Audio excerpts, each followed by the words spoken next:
Untuk selanjutnya kita sudah ada kabar nih yang akan diberikan oleh reporter kita langsung di lapangan mengenai aturan PCR yang akan diberlakukan kembali kepada penerbangan domestik. Sudah ada bersama kita Pramita Tristiawati, reporter news yang akan melaporkan langsung dari lapangan.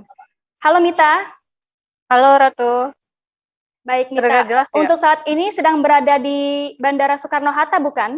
Iya, betul. Tepatnya di Terminal 3, keberangkatan domestik. Baik, untuk aturan PCR ini tuh seperti apa ya Mita? Sejak kapan akan diberlakukannya dan sampai kapan?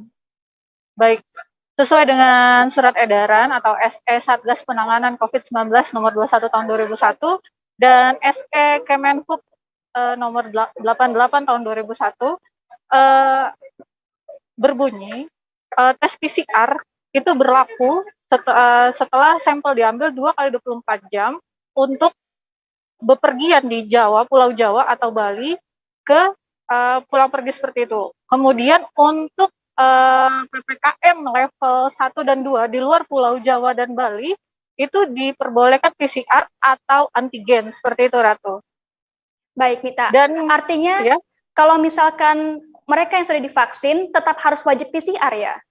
betul. Di situ dalam SE tersebut tertulis wajib calon penumpang wajib menunjukkan satu kartu vaksin minimal 1 kali vaksin dan hasil negatif tes PCR untuk keberangkatan Jawa dan Pulau Bali dan di luar Pulau Jawa Bali dengan PPKM level 3 dan 4. Begitu Ratu. Baik Mita, untuk daerah yang mengalami PPKM level 1 dan 2, apakah tetap wajib PCR jadinya? Bagaimana tuh nanti untuk di lapangannya?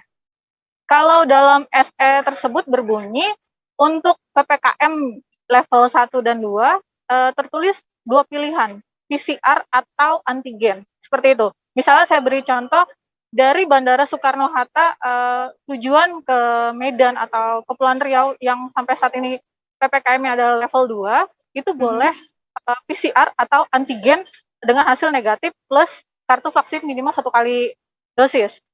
Tapi saat orang berpulang dari Medan atau Kepulauan Riau kembali ke Soekarno-Hatta, karena Soekarno-Hatta berada di Pulau Jawa, walaupun berada di daerah level PPKM level 2 tetap harus PCR. Seperti itu, Ratu. Oke, jadi untuk Pulau Jawa dan Bali itu tetap wajib PCR, tapi kalau misalkan ke daerah lain di luar Jawa Bali yang PPKM level 1 dan 2, itu bisa memilih antara PCR atau antigen plus dengan vaksin minimal 1 dosis. Betul, Ratu, seperti itu. Kebijakan ini berlaku dari nanti tanggal 24 Oktober pukul 00 sampai dengan 1 November 2021, seperti itu. Oke, apakah kebijakan ini juga mengikuti aturan dari PPKM yang diperpanjang, Mita? Sampai saat ini seperti itu, Ratu. Mengikuti PPKM terbaru, kebijakan PPKM terbaru. Oke, kalau di Bandara Soekarno-Hatta saat ini, di mana saja titik-titik bisa melakukan tes PCR? Di Bandara Soekarno-Hatta sendiri untuk keberangkatan ada 4 titik, Ratu. Pertama, untuk di Terminal 3 itu ada di daerah keberangkatan domestik di bawah, itu dekat area tenan. Kemudian ada lagi di Terminal 2, itu di bawah Terminal Skytrain atau kereta layang. Dan ada di, kalau mau drive-thru juga bisa, di Terminal 3, itu di area parkiran domestik, seperti itu. Terminal 1 pun ada, tinggal pilih. Kemudian yang kedua, untuk kepulangan atau kedatangan luar negeri atau internasional itu juga masih ditetapkan wajib PCR seperti itu. Jadi ketika penumpang PMI ataupun WNA yang tiba di Bandara Soekarno-Hatta itu wajib PCR terlebih dahulu sambil menunggu hasilnya, kemudian akan dimasuk ke karantina seperti itu, Ratu. Oke, baik. PCR langsung di bandara jadi ya? Iya, betul. Oke, kalau gitu Mita. Sejauh ini bagaimana respon masyarakat di sana? Apakah mereka juga sudah menerima aturan ini? Dan apakah untuk PCR ini disarankan datang lebih awal kah agar tidak telat untuk naik ke pesawat? Betul. Pengelola Bandara Soekarno-Hatta Angkasa Pura II menghimbau agar calon penumpang berangkat atau tiba di Bandara Soekarno-Hatta itu 5-6 jam sebelum keberangkatan.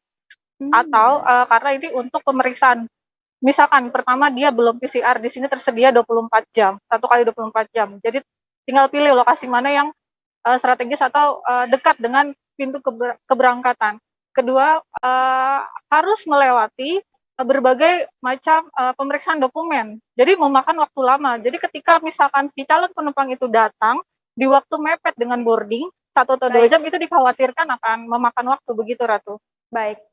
Kalau begitu, terima kasih banyak atas laporannya ya Mita ya. Semoga juga para sahabat liputan6.com yang ingin pergi mungkin dengan penerbangan bisa mendengar penjelasan dari Mita ini dan bersiap untuk datang 5 atau 6 jam sebelum penerbangan mereka. Betul, baik, kalau Ratu, begitu. Sampai berjumpa lagi Mita dan selamat kembali bertugas.